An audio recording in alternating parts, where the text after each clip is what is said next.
ನಮಸ್ಕಾರಗಳು. ಋಗ್ವೇದ ಕ್ಲಾಸಸ್‌ಗೆ ಸ್ವಾಗತ. ಈಗಾಗಲೇ ಒಳ ಮೀಸಲಾತಿ ವರದಿಯು ಪ್ರಕಟಗೊಂಡಿದ್ದು, ಇನ್ನೇನು ಕರ್ನಾಟಕ ರಾಜ್ಯ ಸರ್ಕಾರದ ನೇಮಕಾತಿ ಆದೇಶಗಳು ಹೊರಬೀಳಲಿವೆ. ಈ ಮುಂಬರುವ ಸ್ಪರ್ಧಾತ್ಮಕ ಪರೀಕ್ಷೆಗಳಿಗೆ ಪ್ರಚಲಿತ ವಿದ್ಯಮಾನಗಳ ಮಾಹಿತಿಯು ಅತಿ ಉಪಯುಕ್ತವಾಗಲಿದೆ.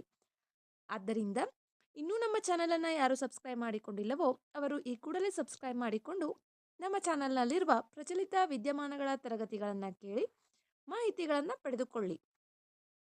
ಈ ದಿನ ನಾವು ಸೆಪ್ಟೆಂಬರ್ 2, 2025 ಪ್ರಚಲಿತ ವಿದ್ಯಮಾನಗಳ ಮಾಹಿತಿಯನ್ನು ತಿಳಿದುಕೊಳ್ಳೋಣ. ಈ ವಿಡಿಯೋದಲ್ಲಿ ಇಲ್ಲಿ ಪಟ್ಟಿ ಮಾಡಲಾಗಿರುವ ಎಲ್ಲ ವಿಷಯಗಳ ಮಾಹಿತಿಯನ್ನು ತಿಳಿದುಕೊಳ್ಳೋಣ. ಈ ವಿಷಯಗಳು ಮುಂಬರುವ ಸ್ಪರ್ಧಾತ್ಮಕ ಪರೀಕ್ಷೆಗಳಿಗೆ ಅತಿ ಉಪಯುಕ್ತವಾಗಲಿವೆ. ಆದ್ದರಿಂದ ವಿಡಿಯೋವನ್ನು ಕೊನೆವರೆಗೂ ವೀಕ್ಷಿಸಿ. ಮೊದಲನೇ ಮಾಹಿತಿ, multilane free flow tolling system, ಬಹುಪಥ ಮುಕ್ತ ಹರಿವು ಟೋಲಿಂಗ್ ವ್ಯವಸ್ಥೆ. NHAIನಿಂದ ಪ್ರವರ್ತಿತವಾದ Indian highways management company limited ಗುಜರಾತ್ನ NH48 ಚೋರಿಯಾಸಿ ಫೀ ಪ್ಲಾಜಾದಲ್ಲಿ ದೇಶದ ಮೊದಲ ಸಮಗ್ರ ಮಲ್ಟಿಲೇನ್ ಫ್ರೀ ಫ್ಲೋ ಟೋಲಿಂಗ್ ವ್ಯವಸ್ಥೆಯನ್ನು ಜಾರಿಗೆ ತರಲು ICICI ಬ್ಯಾಂಕ್ನಿಂದ ಒಪ್ಪಂದಕ್ಕೆ ಸಹಿ ಹಾಕಿದೆ. ಏನಿದು ಬಹುಪಥ ಮುಕ್ತ ಹರಿವು ವ್ಯವಸ್ಥೆ? ಇದು ತಡೆರಹಿತ ಟೋಲಿಂಗ್ ವ್ಯವಸ್ಥೆಯಾಗಿದ್ದು, ಹೆಚ್ಚಿನ ಕಾರ್ಯಕ್ಷಮತೆಯ RFID ರೀಡರ್ಗಳು, ANPR ಕ್ಯಾಮೆರಾಗಳಿಂದ ಫಾಸ್ಟ್ಯಾಗ್ ಮತ್ತು ವಾಹನ ನೋಂದಣಿ ಸಂಖ್ಯೆ ಓದುವ ಮೂಲಕ ವಹಿವಾಟುಗಳನ್ನು ಸಕ್ರಿಯಗೊಳಿಸುತ್ತದೆ. ಬಹುಲೇನ್ ಮುಕ್ತ ಹರಿವು ಟೋಲಿಂಗ್ ವ್ಯವಸ್ಥೆಯು ಶುಲ್ಕ ಪ್ಲಾಜಾಗಳಲ್ಲಿ ವಾಹನಗಳನ್ನು ನಿಲ್ಲಿಸದೆ ಸರಾಗವಾಗಿ ಟೋಲ್ ಸಂಗ್ರಹವನ್ನು ಸಕ್ರಿಯಗೊಳಿಸುತ್ತದೆ, ದಟ್ಟಣೆ ಮತ್ತು ಪ್ರಯಾಣದ ಸಮಯವನ್ನು ಕಡಿಮೆ ಮಾಡುತ್ತದೆ. ಇದು ಇಂಧನ ದಕ್ಷತೆಯನ್ನು ಹೆಚ್ಚಿಸುತ್ತದೆ, ಹೊರಸೂಸುವಿಕೆಯನ್ನು ಕಡಿಮೆ ಮಾಡುತ್ತದೆ. MLFF ಬಹುಲೇನ ಮುಕ್ತ ಹರಿವು ಟೋಲಿಂಗ್ ವ್ಯವಸ್ಥೆ ಅನುಷ್ಠಾನವು ಟೋಲ್ ಆದಾಯ ಸಂಗ್ರಹವನ್ನು ಸುಧಾರಿಸಲು ಮತ್ತು ದೇಶಾದ್ಯಂತ ಚುರುಕಾದ, ವೇಗವಾದ, ಹೆಚ್ಚು ಪರಿಣಾಮಕಾರಿ ರಾಷ್ಟ್ರೀಯ ಹೆದ್ದಾರಿ ಜಾಲವನ್ನು ಸೃಷ್ಟಿಸಲು ಕೊಡುಗೆ ನೀಡುತ್ತದೆ. NHAI ಬಗ್ಗೆ ಪ್ರಮುಖ ಸಂಗತಿಗಳನ್ನು ತಿಳಿದುಕೊಳ್ಳೋಣ. ಇದು ಭಾರತದ ಪ್ರಮುಖ ಹೆದ್ದಾರಿ ಮೂಲಸೌಕರ್ಯ ಸೃಷ್ಟಿಕರ್ತನಾಗಿದ್ದು, ರಾಷ್ಟ್ರೀಯ ಹೆದ್ದಾರಿಗಳನ್ನು ಅಭಿವೃದ್ಧಿಪಡಿಸುವುದು, ನಿರ್ವಹಿಸುವುದು ಮತ್ತು ನಿರ್ವಹಿಸುವ ಜವಾಬ್ದಾರಿಯನ್ನು ಹೊಂದಿದೆ. ಇದು ರಸ್ತೆ ಸಾರಿಗೆ ಮತ್ತು ಹೆದ್ದಾರಿ ಸಚಿವಾಲಯದ ಆಡಳಿತಾತ್ಮಕ ನಿಯಂತ್ರಣದಲ್ಲಿರುವ ಶಾಸನಬದ್ಧ ಸಂಸ್ಥೆಯಾಗಿದೆ. ಇದನ್ನು ರಾಷ್ಟ್ರೀಯ ಹೆದ್ದಾರಿ ಪ್ರಾಧಿಕಾರ ಕಾಯ್ದೆ 1998 ಅಡಿಯಲ್ಲಿ ರಚಿಸಲಾಯಿತು.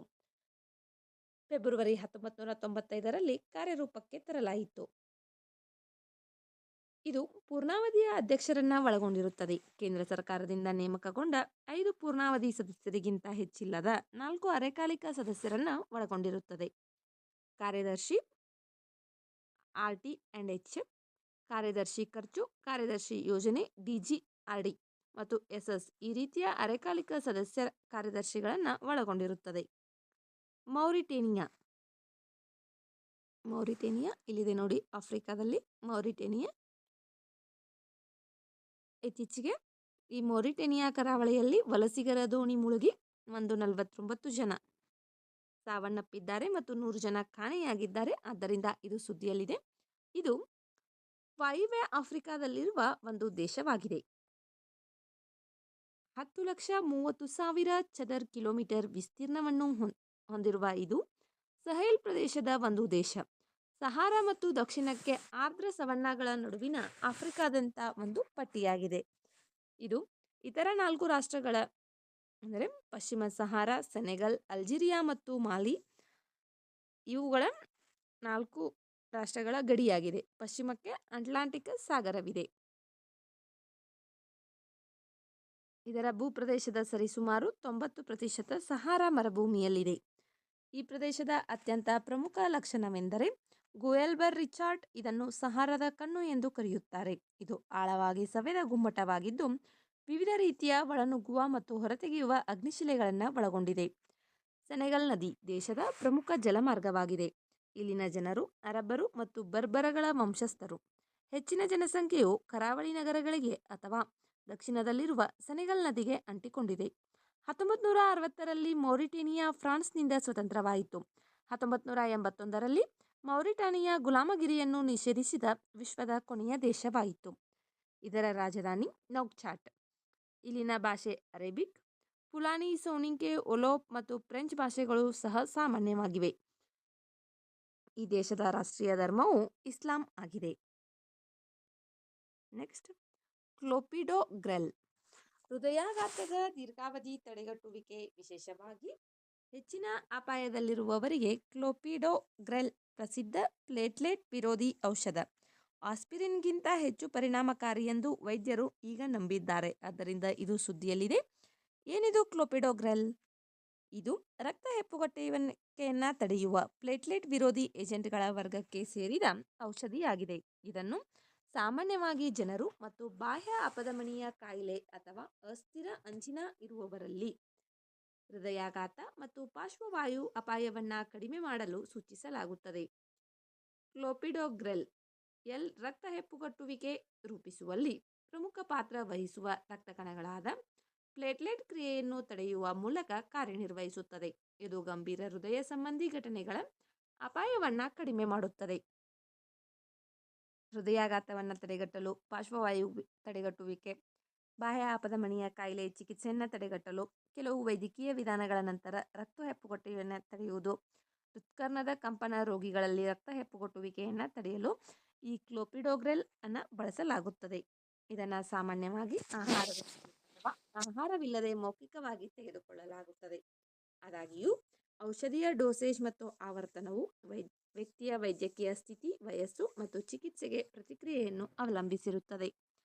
ದೇಹದಲ್ಲಿ ಔಷಧಿಯ ಸ್ಥಿರ ಮಟ್ಟವನ್ನು ಕಾಯ್ದುಕೊಳ್ಳಲು ಕ್ಲೋಪಿಡೋಗ್ರೆಲ್ ಅನ್ನು ಸಾಮಾನ್ಯವಾಗಿ ದಿನಕ್ಕೆ ಒಮ್ಮೆ, ಮೇಲಾಗಿ ಪ್ರತಿದಿನ ಒಂದೇ ಸಮಯದಲ್ಲಿ ತೆಗೆದುಕೊಳ್ಳಲಾಗುತ್ತದೆ. ವಾಯುವ ಗುಣಮಟ್ಟ ಜೀವನ ಸೂಚ್ಯಂಕ, ಏರ್ ಕ್ವಾಲಿಟಿ ಲೈಫ್ ಇಂಡೆಕ್ಸ್.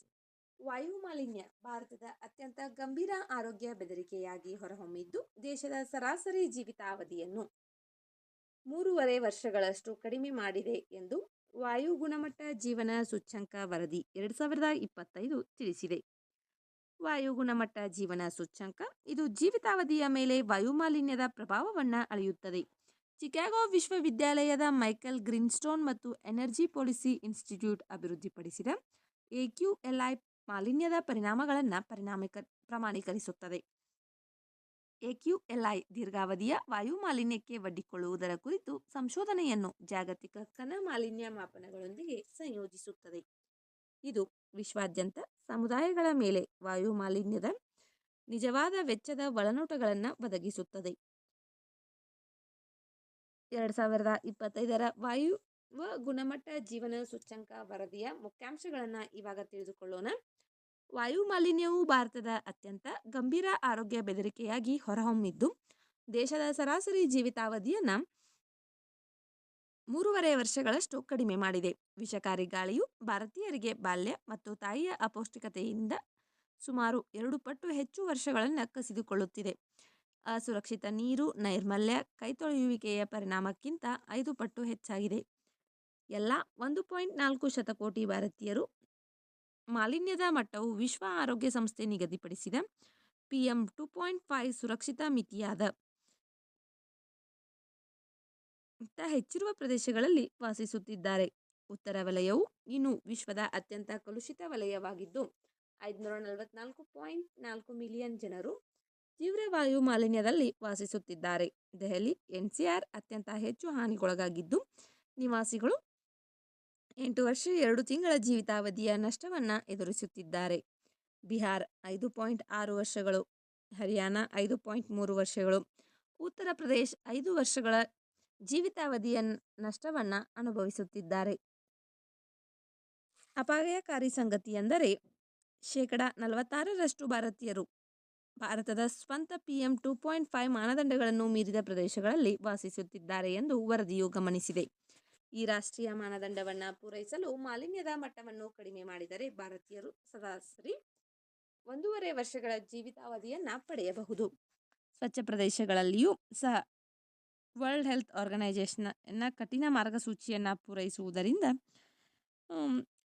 9 ವರ್ಷ 4 ತಿಂಗಳುಗಳವರೆಗೆ ಇವರ ಆಯಸ್ಸು ಹೆಚ್ಚಾಗುತ್ತದೆ. AQLI ವರದಿಯು ದಕ್ಷಿಣ ಏಷ್ಯಾವು ಜಾಗತಿಕವಾಗಿ ಅತ್ಯಂತ ಕಲುಷಿತ ಪ್ರದೇಶವಾಗಿದೆ ಎಂದು ಹೇಳುತ್ತಿದೆ. 2022ರಲ್ಲಿ ಅಲ್ಪಾವಧಿಯ ಕುಸಿತದ ನಂತರ 2023ರಲ್ಲಿ PM2.5 ಸಾಂದ್ರತೆಯು 2.8% ಹೆಚ್ಚಾಗಿದೆ. ವಾಯು ಗುಣಮಟ್ಟ ಜೀವನ ಸೂಚ್ಯಂಕವನ್ನು ಚಿಕಾಗೋ ವಿಶ್ವವಿದ್ಯಾಲಯದ ಇಂಧನ ನೀತಿ ಸಂಸ್ಥೆ ಅಭಿವೃದ್ಧಿಪಡಿಸಿದೆ. ಮೈಕೆಲ್ ಗ್ರೀನ್ಸ್ಟೋನ್ ರವರು ವಾಯುವ್ಯ ಗುಣಮಟ್ಟ ಜೀವನ ಸೂಚ್ಯಂಕವನ್ನು ಅಭಿವೃದ್ಧಿಪಡಿಸಿದ್ದಾರೆ. ವಾಯು ಗುಣಮಟ್ಟ ಜೀವನ ಸೂಚ್ಯಂಕವನ್ನು ಅಭಿವೃದ್ಧಿಪಡಿಸಿದವರು ಯಾರು? ಮೈಕೆಲ್ ಗ್ರೀನ್ಸ್ಟೋನ್. ಆಪರೇಷನ್ ಸ್ವರ್ಣ. ಏನಿದು ಆಪರೇಷನ್ ಸ್ವರ್ಣ? ತಿರುಪತಿ ನಗರಾಭಿವೃದ್ಧಿ ಪ್ರಾಧಿಕಾರ ಇತ್ತೀಚೆಗೆ ಸ್ವರ್ಣಮುಖಿ ನದಿಯನ್ನು ಭೂಗಳ್ಳರ ಹಿಡಿತದಿಂದ ರಕ್ಷಿಸಿ ಅದರ ಹರಿವಿನ ಪ್ರದೇಶವನ್ನು ಪುನರುಜ್ಜೀವನಗೊಳಿಸಿ ಜೀವನಾಂಶವನ್ನು ಖಚಿತಪಡಿಸಿಕೊಳ್ಳಲು ಅದನ್ನು ಪುನರುಜ್ಜೀವನಗೊಳಿಸುವ ಬೃಹತ್ ಯೋಜನೆಯಾದ ಆಪರೇಷನ್ ಸ್ವರ್ಣವನ್ನು ಘೋಷಿಸಿದೆ. ಸ್ವರ್ಣಮುಖಿ ನದಿ ಇದು ಆಂಧ್ರ ಪ್ರದೇಶದಲ್ಲಿರುವ ಒಂದು ನದಿಯಾಗಿದೆ. ಇದು ಪೂರ್ವಕ್ಕೆ ಹರಿಯುವ ಜಲಾನಯನ ಪ್ರದೇಶವಾಗಿದ್ದು 3225 ಚದರ ಕಿಲೋಮೀಟರ್ನಷ್ಟು ಸಣ್ಣ ಜಲಾನಯನ ಪ್ರದೇಶವನ್ನು ಹೊಂದಿದೆ. ಇದು ಆಂಧ್ರ ಪ್ರದೇಶದ ಚಿತ್ತೂರು ಜಿಲ್ಲೆಯ ಪಕಲಾ ಗ್ರಾಮದ ಬಳಿಯ ಪೂರ್ವಘಟ್ಟ ಶ್ರೇಣಿಗಳಲ್ಲಿ 300 ಮೀಟರ್ ಎತ್ತರದಲ್ಲಿ ಹುಟ್ಟುತ್ತದೆ. ಇದು ಸಾಮಾನ್ಯವಾಗಿ ಈಶಾನ್ಯ ದಿಕ್ಕಿನಲ್ಲಿ ಸಾಗಿ ಪ್ರಸಿದ್ಧ ತಿರುಪತಿ ಬೆಟ್ಟಗಳ ಮೂಲಕ ಹಾದು ಹೋಗಿ ಬಂಗಾಳ ಕೊಲ್ಲಿಯನ್ನು ಸೇರುತ್ತದೆ. ಇದರ ಒಟ್ಟು ಉದ್ದ 130 ಕಿಲೋಮೀಟರ್. ಇದು ತಿರುಮಲ ಮತ್ತು ಶ್ರೀಕಾಳಹಸ್ತಿಯ ಪವಿತ್ರ ಪ್ರದೇಶಗಳ ಮೂಲಕ ಹರಿಯುತ್ತದೆ. ಇಲ್ಲಿ ಶ್ರೀಕಾಳಹಸ್ತೇಶ್ವರ ದೇವಸ್ಥಾನದಂತಹ ಗಮನಾರ್ಹ ಹಿಂದೂ ದೇವಾಲಯಗಳು ನೆಲೆಗೊಂಡಿವೆ. ಇದರ ಮುಖ್ಯ ಉಪನದಿ ಕಲ್ಯಾಣಿ ನದಿ. ಇದಕ್ಕೆ ಅಡ್ಡಲಾಗಿ ಕಲ್ಯಾಣಿ ಅಣೆಕಟ್ಟನ್ನು 1977ರಲ್ಲಿ ನಿರ್ಮಿಸಲಾಗಿದೆ. ನೆಕ್ಸ್ಟ್, ಶ್ರೀ ವಿಲ್ಲಿಪುತ್ತೂರ್ ಮೇಘಮಲೈ ಹುಲಿ ಅಭಯಾರಣ್ಯ. ಶ್ರೀ ವಿಲ್ಲಿಪುತ್ತೂರ್ ಮೇಘಮಲೈ ಹುಲಿ ಸಂರಕ್ಷಿತ ಪ್ರದೇಶ ವ್ಯಾಪ್ತಿಯಲ್ಲಿ ತೇನಿ ಜಿಲ್ಲೆಯಲ್ಲಿ 3 ರಸ್ತೆಗಳ ಅನಧಿಕೃತ ನಿರ್ಮಾಣ ಮತ್ತು ದುರಸ್ತಿಯ ಬಗ್ಗೆ ಕಳವಳ ವ್ಯಕ್ತವಾಗಿದೆ. ಶ್ರೀ ವಿಲ್ಲಿಪುತ್ತೂರ್ ಮೇಘಮಲೈ ಹುಲಿ ಸಂರಕ್ಷಿತ ಪ್ರದೇಶ ಇದು ತಮಿಳುನಾಡಿನ ತೇನಿ, ವಿರುದುನಗರ್ ಮತ್ತು ಮದುರೈ ಜಿಲ್ಲೆಗಳಲ್ಲಿ ಹರಡಿದೆ. ಇದು ಪರಿಸರ ಸೂಕ್ಷ್ಮ ಪಶ್ಚಿಮ ಘಟ್ಟ ಪ್ರದೇಶದಲ್ಲಿದೆ. ಇದನ್ನು ಫೆಬ್ರವರಿ 2021ರಲ್ಲಿ ಗ್ರಿಡ್ಜ್ ಪೇರಲ್ ವನ್ಯಜೀವಿ ಅಭಯಾರಣ್ಯ ಮತ್ತು ಮೇಘಮಲೈ ವನ್ಯಜೀವಿ ಅಭಯಾರಣ್ಯವನ್ನು ಒಟ್ಟುಗೂಡಿಸಿ ರಚಿಸಲಾಯಿತು. ಇದು ಕೇರಳದ ಪೆರಿಯಾರ್ ಹುಲಿ ಮೀಸಲು ಪ್ರದೇಶ ಮತ್ತು ತಮಿಳುನಾಡಿನ ದಕ್ಷಿಣ ಕಲಕ್ಕಾಡ್ ಮುಂಡುತ್ತೊರೈ ಹುಲಿ ಮೀಸಲು ಪ್ರದೇಶಗಳ ನಡುವೆ ಸಂಪರ್ಕ ಕೊಂಡಿಯಾಗಿ ಕಾರ್ಯನಿರ್ವಹಿಸಲಿದೆ. ಶ್ರೀ ವಿಲ್ಲಿಪುತ್ತೂರ್ ಮೇಘಮಲೈ ಹುಲಿ ಮೀಸಲು ಪ್ರದೇಶ ಪ್ರಾಥಮಿಕವಾಗಿ 3 ದೀರ್ಘಕಾಲಿಕ ನದಿಗಳಾದ ವೈಗೈ, ಸುರುಳಿಯಾರು ಮತ್ತು ಷಣ್ಮುಗನತಿ ನದಿಗಳನ್ನು ಅವಲಂಬಿಸಿದೆ. ನೆಕ್ಸ್ಟ್, ಎಕ್ಸಸೈಸ್ ಯುದ್ಧ ಅಭ್ಯಾಸ. ಭಾರತೀಯ ಸೇನಾ ತುಕಡಿಯೊಂದು ಅಮೆರಿಕಾದ ಅಲಾಸ್ಕಾದಲ್ಲಿ ಫೋರ್ಟ್ ವೈನ್ರೈಟ್ಗೆ 21ನೇ ಆವೃತ್ತಿಯ ಯುದ್ಧಾಭ್ಯಾಸ ವ್ಯಾಯಾಮದಲ್ಲಿ ಭಾಗವಹಿಸಲು ಹೊರಟಿದೆ. ಯುದ್ಧ ಅಭ್ಯಾಸ ವ್ಯಾಯಾಮ ಇದು ಭಾರತ ಮತ್ತು ಅಮೆರಿಕ ನಡುವೆ ನಡೆಯುವ ಜಂಟಿ ಮಿಲಿಟರಿ ವ್ಯಾಯಾಮವಾಗಿದೆ. ಮದ್ರಾಸ್ ರೆಜಿಮೆಂಟ್ನ ಬೆಟಾಲಿಯನ್ ಸಿಬ್ಬಂದಿಯನ್ನು ಒಳಗೊಂಡ ಭಾರತೀಯ ತುಕಡಿಯು ಈ ವ್ಯಾಯಾಮದಲ್ಲಿ ಭಾಗವಹಿಸುತ್ತಿದೆ.